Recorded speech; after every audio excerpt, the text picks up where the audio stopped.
think this means we're live. Hello, everyone. Welcome to our current students Q&A.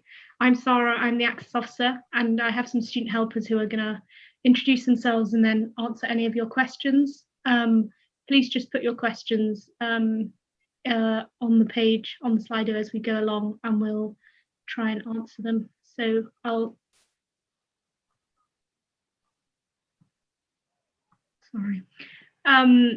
hand over to the student helpers to introduce themselves. Hi, I'm Shruti Kirti. I'm a second-year history student at Mansfield. Hi, I'm Femi. I'm a third-year material scientist at Mansfield. Hi, I'm Eva. I'm a second-year PPEist at Mansfield. Hi, I'm Eve. I'm a second-year lawyer at Mansfield.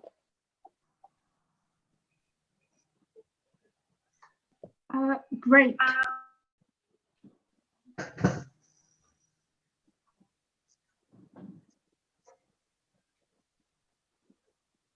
Sorry about that. Great. Thank you all.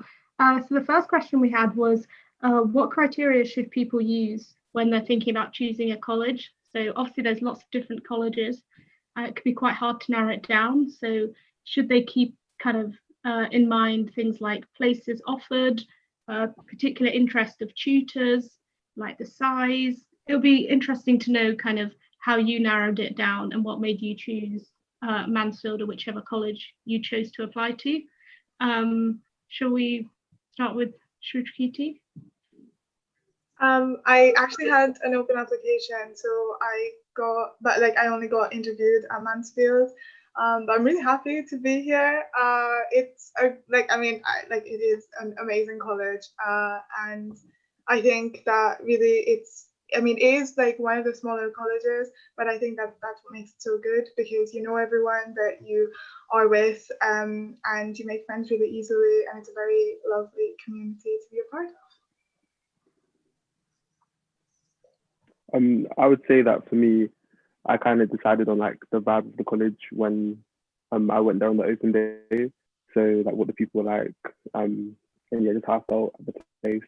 But other things I would have considered if I could go back in time, probably would be like how close the college is to the department. Luckily, Mansfield is very close to the material science department.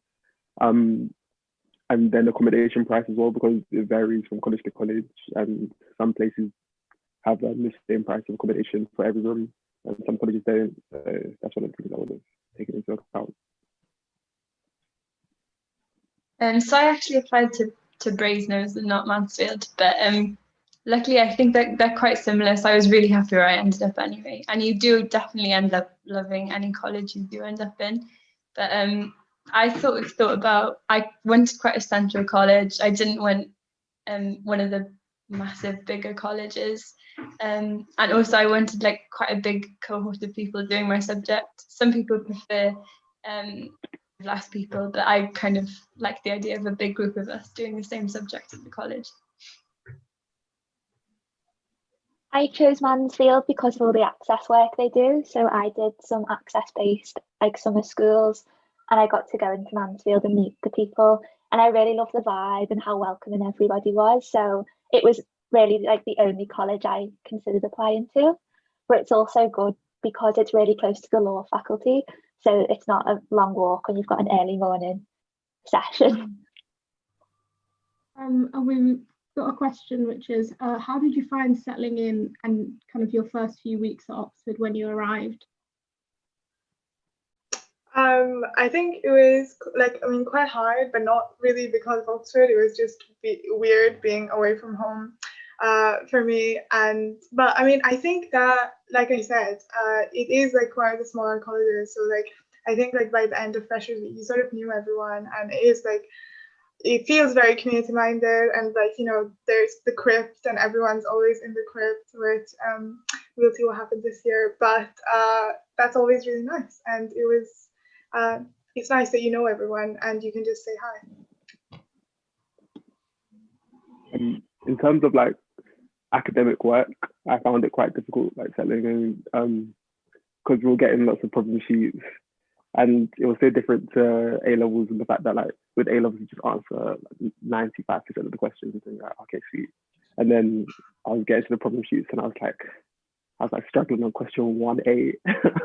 So doing that for like a couple of weeks, it took a bit of time to like, you know, get used to the work and like the type of questions they were asking. But because everyone that was doing my subject kind of like helped me out, and the people in the year above also like gave tips and tricks to answer problem sheets. So after a couple of weeks, it was fine, and yeah, it felt really nicely. Yeah, I would say the same, Shruti, really. There's like a really nice community, and especially in first year, you're all kind of, as you'll find this year especially, you're kind of very much like putting your blocks, and it's very, you do kind of really get to know the people you're living with quite easily. And that makes it much easier in the first few weeks. Like, as Fami said, you do have a lot of work, but so much of that is you do kind of get used to it pretty quick, and you can complain to like all the people you're living with and they just deal with it, and it's really friendly. I think for me, Freshers Week, I got a little bit overwhelmed, and I tend to overthink things, like the imposter syndrome. But then within like 2 or 3 weeks, I absolutely loved it because Mansfield's so small. I'm like best friends with everyone on my course. So it was really lovely. After a few weeks, I really settled in. Yeah, I think that's a kind of a really good point about Freshers Week can often like be really built up and hyped up. So it, you know, you're meeting so many new people, you have so much new work, you're in like a new environment because, you know, you move out. And so it can be like quite an adjustment, but, you know, there's more to the first term and the first year than just the Freshers Week. We've got another question. What's the diversity of Mansfield like? I find this a very weird question for me because I live in Scotland. So when I moved down to Oxford, I was like, oh, this is great, wow. But I know that, like, you know, I mean, obviously there's a lot, Oxford does get a lot of flack for access issues and all of that, which are completely valid. Just in my personal experience, I find Mansfield really does its best in trying to reach out to students from all different backgrounds, whether that's due to like educational access to do with class or race or, you know, but yeah, I mean, I think it's one of the better colleges and doing all it can for access. So yeah. Yeah, I also agree. I would say in terms of like the type of people that you meet, there's lots of diversity in that. In terms of race, is better than most colleges. Yeah, that's pretty much all I have to say on the matter. Does anyone else have anything to say? Is Mansfield being small a benefit? Because I know lots of people talk about the kind of size of Mansfield. Have you found that to be a good thing, or?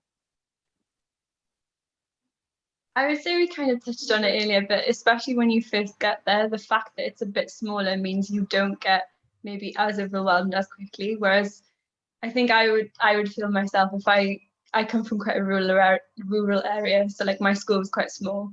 So if I'd have suddenly ended up in one of the bigger colleges, I'd have been quite overwhelmed. But the size of the college kind of makes it very easy to feel kind of at home quicker because it's very like familiar very quickly, I think.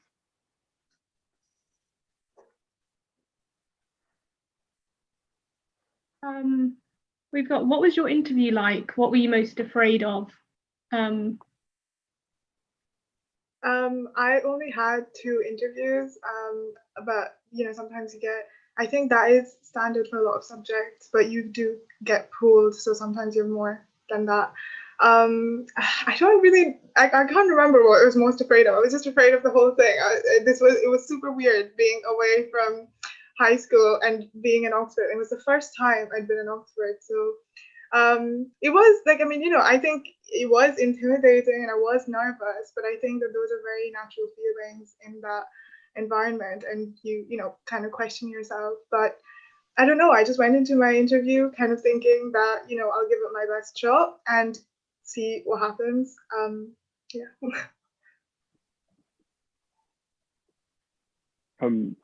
I would say that for my interviews were like, they were okay. I didn't come out thinking that they were amazing, but I didn't come out thinking that they were terrible either. I was just like content. And I think the thing I was most afraid of was just looking stupid in front of the professors. I feel like everyone gets that where they're scared they're gonna say the wrong thing. But I feel like you have to like make sure that you do say whatever's on your mind, even if you think it could be the wrong thing, because you never know, it might be right. And they're more interested in seeing your thought process. So if the thing that you said isn't quite exactly right, but it's along the right lines, then they'll be more pleased with that than you not saying anything at all. But you don't also have to feel like you have to be confident, because they're quite accommodating of whatever personality that comes through the door. So I would just say like be yourself, but speak your mind also. Yeah, I'm much the same. I had 2 interviews at Brasenose, my original college, and then 2 at Mansfield as well. And I would definitely say, like, the first 2 I did, I walked out feeling horrific. I was like, oh, this is awful. They think I'm really silly. But genuinely looking back, like, it's how a lot of tutorials go, and that they just want to hear what you think about things. So if you just, as Fami said, speak your mind, they're not gonna think you're silly or think you're stupid or think you don't know what you're talking about, because they just want to see how your brain works. I think for me, like it was a lot of pressure because I really wanted to do well, so I didn't really take a step back. Like I thought I was awful. I thought it was the worst thing I'd ever done, which it obviously wasn't. So I think just taking the time to realize it's not the end of the world, because you won't know how you've done. You could think you were amazing, or you could think it was really awful. So that's one of my biggest tips, because I thought about it for the whole of Christmas. Was it good enough? But yeah. If you're on a gap year, does that affect your chances of getting in? I don't think so. I mean, I have friends at other colleges who've been on gap years, and I mean, they'll apply and it's fine. I don't think it's even something that people really notice that much. I mean, you can talk about it on your personal statement if you want to, if you think it's relevant, but I don't think that it affects your chances of getting in, like either way. Yeah, I think for some of the more sciencey and mathsy subjects, they'd like to see evidence that you've kind of kept up your maths during your gap year. So if you're kind of putting an application together, be sure to show evidence of that. But kind of taking a gap year in and of itself doesn't affect your chances most of the time, except obviously, as I said, in maths and science subjects, if you haven't been able to keep your maths up. We've got, what's the ratio of boys to girls? I mean, you guys might not have specific numbers, but kind of how does it feel? I don't know. Okay, well, from the Zoom call, it seems to be more girls than boys, but that's what it feels like at college as well. That is more girls than boys. Apparently, like girls are smarter than boys throughout school, so that must be the reason why. I mean, I can't say that I really know this college-wide, and I think it also varies year from year. I think, like, I mean, in my cohort of history students, like, there's only 2 girls, including me.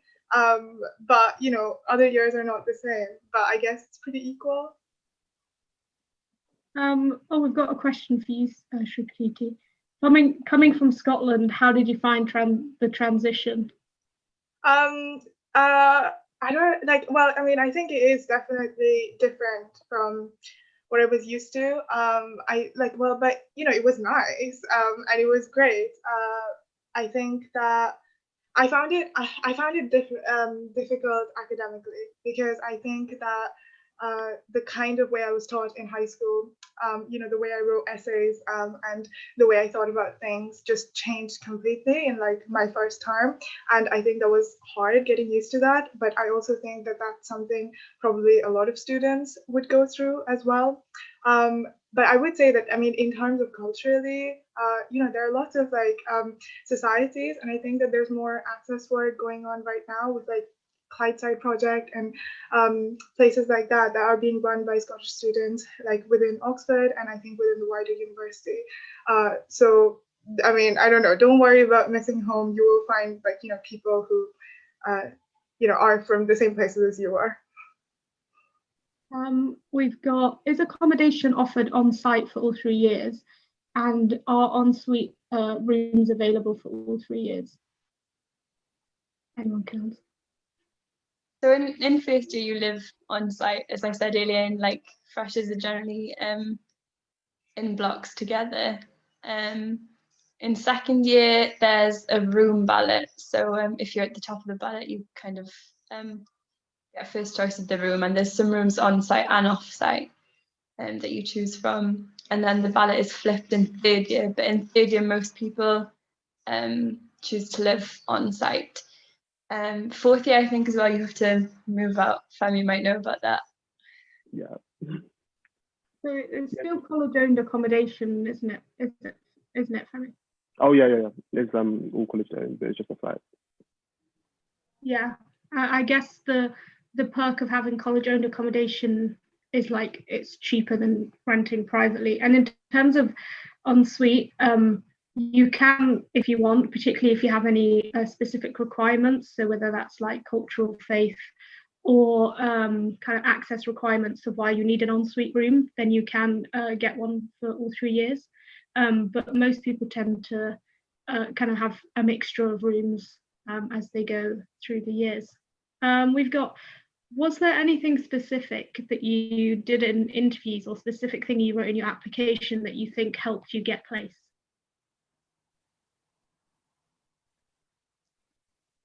For my second interview, I remember they asked me one question, and they drew like this, like a bunch of atoms and like some photons going through, and I was just like, they're like, derive this equation. I was like, where do I even begin?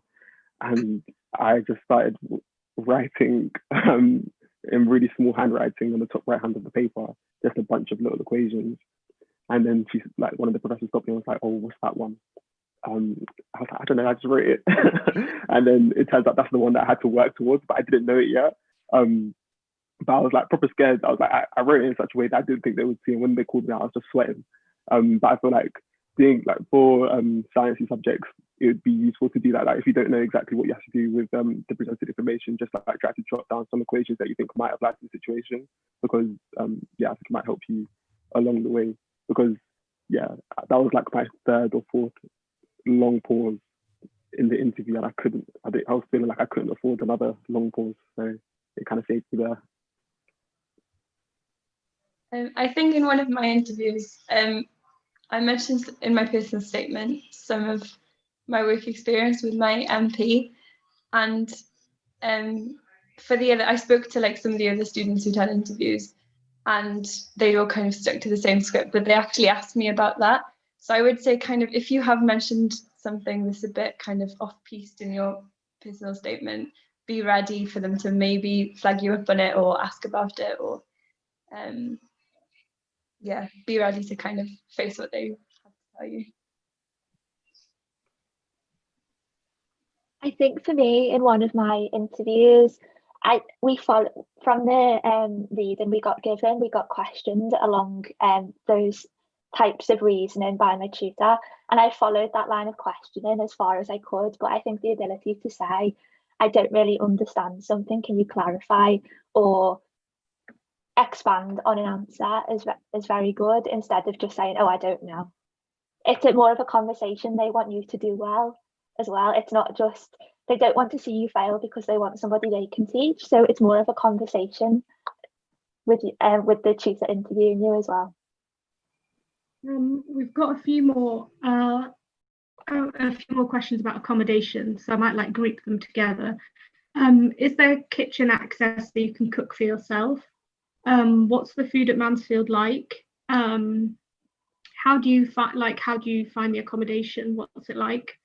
And yeah, okay, so we'll have those 3 questions: kitchen access, what's the food like, and what's the accommodation like?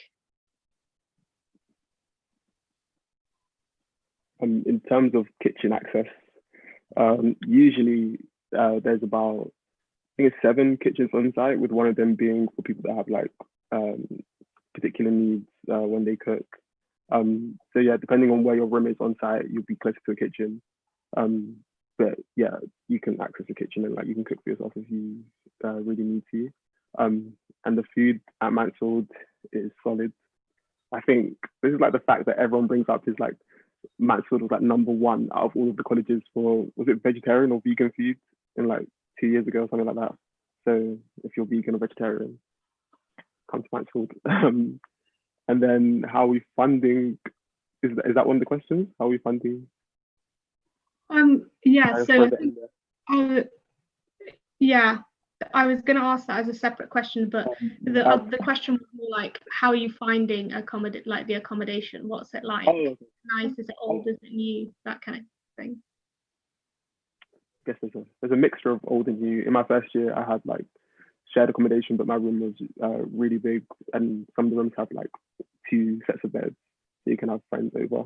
And then in my second year, I had like ensuite, really modern, and that was nice. And then this year, I'm living off-site, so I'm in a house. There's lots of variety, I'd say. Yeah, I mean, I think for me as well, like, I mean, food, I mostly cooked. But when I did go to hall, it was, the food was great. And like you have a Sunday roast every Sunday, so that's nice. And like accommodation wise, I mean, I thought the room was really good, and I think that also in terms of like rent, Mansfield is one of like I think like more affordable ones. So yeah.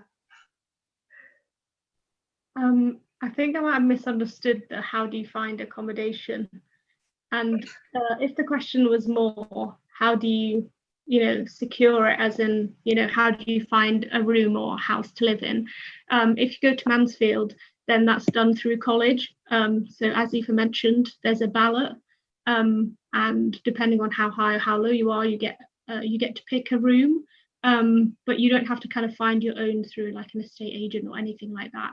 It's all college owned accommodation that you get assigned or pick from on the basis of the ballot. I hope that's cleared it up. There was a question about funding. So how are you funding university, including accommodation, living expenses? Are you aware of any Mansfield bursaries, and kind of generally what sort of financial support is available? I think that there's just a university-wide bursary, like it used to be called the Maritime, but now it's called the Crankstrat Scholarship, that's available to you based on family income, which it would probably be useful to look into. I don't think Mansfield has any bursaries, but it does have hardship funds, which you can apply for, and you can like work during the vacations. And that's basically, like we're only like the terms are only 6 months of the year, so you can actually work the rest of the time, and probably save up money if you needed to.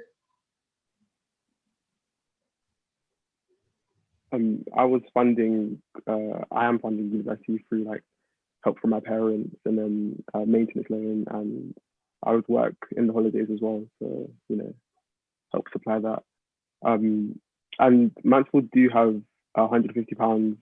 I don't know what would you call it, Sarah? Is it like a grant for the academic? Okay, yeah. So yeah, that's it. Yeah. So there's an academic grant, so you can apply for up to £50 per term, and I use that for stuff like I needed textbooks for a language class, so I would spend the money on that. And I think it's just mainly academic needs. Like if you need to pay for like travel to get to internships and stuff like that, then you use that academic grant. So it was handy. And there are some like travel grants that aren't academic as well, so you can apply for it. Like so, for example, one of our ex-students got some money from that to go and do like a walking pilgrimage type thing. Just like things that college think could be worthwhile that aren't necessarily related to your subject and you might not have been able to afford otherwise. There is like lots of support from college, as well as kind of the main university bursaries, which is the main bulk of help that low-income students get. We have a question specifically for Eve. Do you have any specific advice for people applying for law? I think for law, There's often like a lot of books, very generic law books. Like I think one's called Letters to a Law Student, which everybody who wants to apply to law reads. So I think having something unique on your personal statement, that's away from the generic law student personal statement, like filler almost. But something that you're really genuinely interested in, because your tutors want to teach someone who has as much passion for their subject as they do. So something you're really like genuinely interested in, and don't just read one book, have a look, explore deeper into your subject to really show that interest. We've got a question. If you didn't go to Mansfield, what college would you have liked to go to?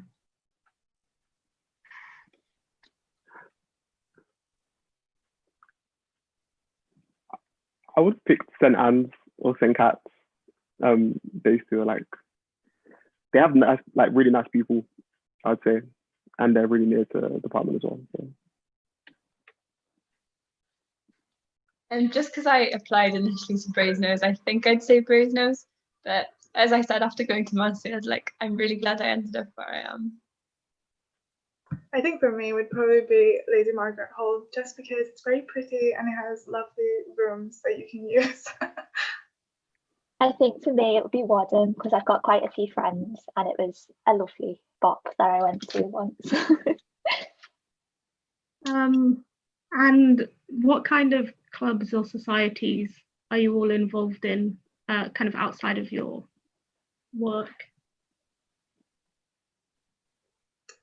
So in terms of sports, there's like the college netball team, which is super chill but very fun, and you should definitely come. But also, like my friends and I started our own writing society, which was actually very chill, and quite easy. And we just started hosting these writing nights, and people started showing up actually, and we would just sit there and talk about poems and stories and literature, and it was very fun. So I'm on the IRO for Mansfield College, and I'm also on the exec for the Welsh Society, Cymdeithas Dafydd Gwelyn. So if you're a Welsh student, check it out. I would say like there's so much to do with college. Like I'm also on the netball team, but it's very chilled and like low commitment as well. So even if you're not sure in the first few weeks like how much you want to play or how much you want to do, it's very easy to kind of get a taste of everything. I'm on the committee for Engineers Without Borders, and they do a lot with using engineering to tackle social injustice. So they do lots of water projects in like Peru and Nepal, and I think one of the projects this year is like using robotics to detect landmines. They do a lot of cool stuff. I'm also part of ACS. They put on a lot of good events, and I played a lot of badminton last year as well, and there's lots of tournaments called cuppers where so you can play against other colleges at particular sports, and it's a good way to meet new people. I'm part of the Law Society and the Women in Law Society, and then this year I'm the president of Oxford First Gen Society for people who are the first in their family to go to uni, and we host like lots of dinners and pizza nights and get-togethers and do lots of access work for the inspiring the next lot to apply to Oxford. That's great that you'll have lives outside of work. On that note, how do you kind of like balance your work with your social commitments? Because I know there's a kind of like a perception that all Oxford students do is work and there's like no time to have fun. So how have you kind of found balancing your work and extracurricular? I feel like I should go to Femi since he's squirming so much at that suggestion. I'm just thinking like, is there really a balance? Like, can we call it balance? It feels like very heavy on one side, but I guess you just like, I have this feeling like when I like, say I'm doing a lab report and it's like the night before, and I know this thing's due at 12 p.m. the next day, and I know that I'm staying up all night. I just don't stress. Like the stress just leaves my body because I know that eventually it's gonna get done. Like that's the mentality I have. Like, don't worry, it will get done. Therefore, I can do everything else until like whenever, because it will get done. So yeah, like I'm just chilling. Yeah, I mean, I have to say that, I mean, I was really bad with management of time or even work and balance. I think there was just this one day before my essay was due that I was intensely working the entire day, but I would not recommend that. I think, yeah, when I was at home, like during the last term in Trinity, I think I got used to, like, I actually like did it differently and I actually worked a little bit every day. And wow, would you believe that actually helped so much? But yeah, so I would just say, like, don't be, like stupid about it. Like I think we all know, like having sat through like our exams and stuff, how we should be managing our time. Not that we always like follow the things that we're told or the advice we're given, but just do little bits of work every day. And I don't know, like you actually kind of enjoy the work as well, so just do little bits every day. We've got some fan mail. Hi, current students. I'm a fresher who'll be meeting you all next month, and I just wanted to say you're doing an amazing job. And for any students about to arrive, Mansfield is lovely. Applying there was a great decision. It's so friendly and lovely. So that's nice. I did have another question about like what kind of support is available for like managing, stress or like kind of more welfare provisions, because obviously it can be really stressful having lots of work and also just the adjustment of moving away from home. What kind of things are there in college but also in the wider university that are there to support you with that? So I think like Hillary, which is like second time that I was at Oxford, Gail Leckie, our admissions tutor, ran these study skills sessions, and they were really helpful because she actually goes through, ways to actually like get yourself to study and not procrastinate, but also like really practical things like how to make better notes and make notes more effectively, which was very helpful because I was not making very good notes until then. Which was really cool. But I also think that, I mean, college itself provides a really great environment for that. I think if you go to the library and everyone else is working, but you can still sit with your friends, but get a lot of work done. And like I said, you can sit in the grift, which is a bit more noisy sometimes, but it's still like a nice environment. And you still, you sit there all day, you do get like a little bit of work done. But yeah, it's nice. I think for me, I found no matter who it is at college, there's always somebody to talk to. Like even yesterday, like I was on the phone for an hour with my tutor, whether it be like welfare or academic, or you're really stressed about something. There's like all the welfare tutors, there's peer support, and even all my friends at Mansfield, there's always somebody who's willing to listen and help you if you've got no matter what kind of problem it is, which is one of my favourite things about Mansfield. Also, if you don't like talking to like humans, college also has 2 college cats and a college dog called Mish Mish, and you can take the dog out for walks, and then I feel like people are fighting for the cat's attention. Like people are buying little dreamies snacks to feed the cats, to get them to love them. So if you don't want to talk to humans, you've got options. Yeah, animal therapy. Yeah. So we have another question on that. Did your mental health decline throughout the year? How did you kind of find managing your mental health? I think in the first few weeks, I'm not sure if I'd call it my mental health declining, but you do kind of,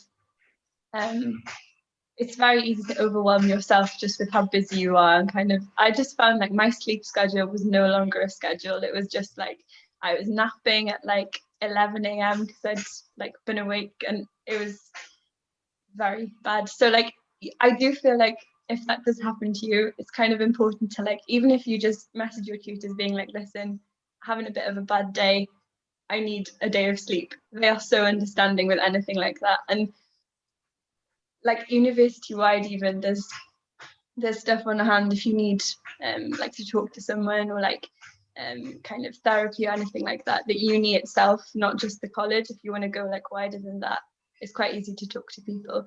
I would say those first few weeks, it felt like at the time I was pushing through, and it was like, oh, I need to get to the end of this term. But honestly, after that, it just went up from there. How many times a week do you go out? Well, in pre-coronavirus times, of course. Please maintain social distancing. In first year, I would say that I was like going out. Well, it depends what you would call going out. Like, say if I was going clubbing, it'd be like once a week, I guess, like, or once every 2 weeks maybe. But in first term, it was more like once a week. And then going out to see friends and like doing stuff that wasn't in college was like almost every day, like every other day maybe. Yeah, I feel like there's lots of opportunity. Like in first year at least, there's so much to do, and like there's always something to do. But in second year, I was just tired. Like I was just tired. I feel like an old man. Like I need to stay inside. Go out a bit, but not as much as first year.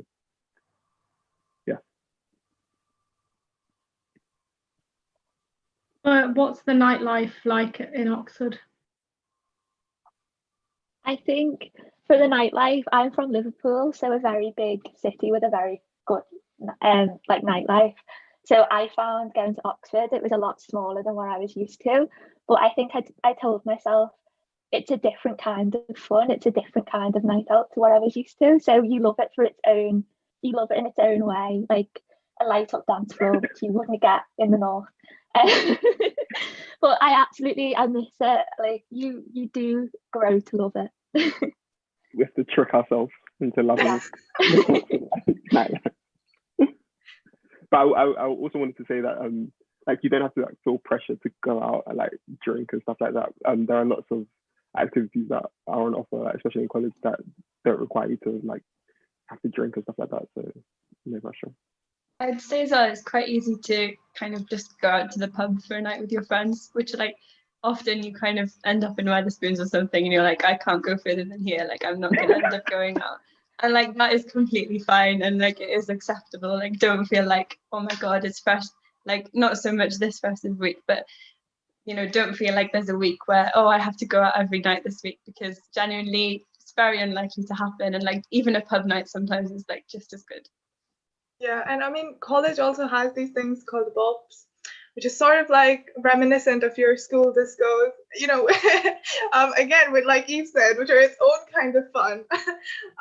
But it is actually quite fun. It's a little bit cheesy and feels like high school, but it is fun, and it's nice that everyone from college and most, like, everyone. So yeah. Great, we've got just over 5 minutes left. So I don't know if there are going to be any more questions. I'll kind of keep an eye out on that. But does everyone want to kind of do one piece of advice, kind of as a way of wrapping up?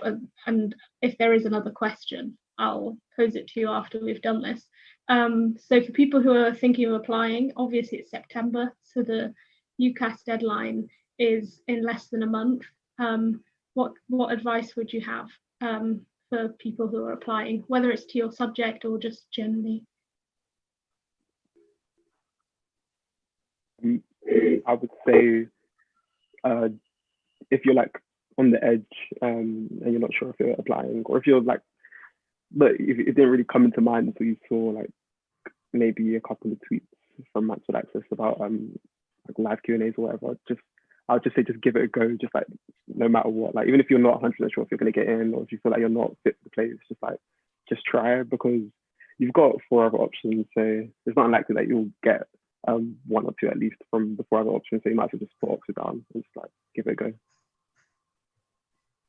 I'd say for my subject as well, I kind of got caught up writing my personal statement, being like, oh my gosh, like should I be sounding more Tory as I write this? Should I be sounding more like left wing or more right wing or more like But honestly, your personal statement is your, like I say this all the time, but is your personal statement. Like, just be you on it, and they're gonna love that. And if it's your place to be there, then it's your place to be there.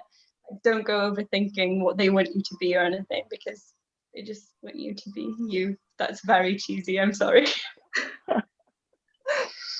I mean, I think, yeah, sort of related to that is just like, don't pressure yourself to be some kind of genius or, like the next person who, like, brings about an intervention in gender theory. Just like, it's fine, chill, just do your essay, do the work you're given, read stuff that you're interested in. And yeah, like, be interested in your subject, be proactive in, like, searching out stuff that you think is cool. But also, they're not expecting the world from you. So don't put pressure on yourself to, like, I don't know, do more than you're already doing. I think for me, I tell you to look after yourself, because I know in my experience, I wanted to be at Oxford that much that I really put a lot of pressure and a lot of stress the entire way through the school year. And I think at the end of the day, it was a bit of a disadvantage, and I could have done better if I hadn't stressed myself out to the point that I did.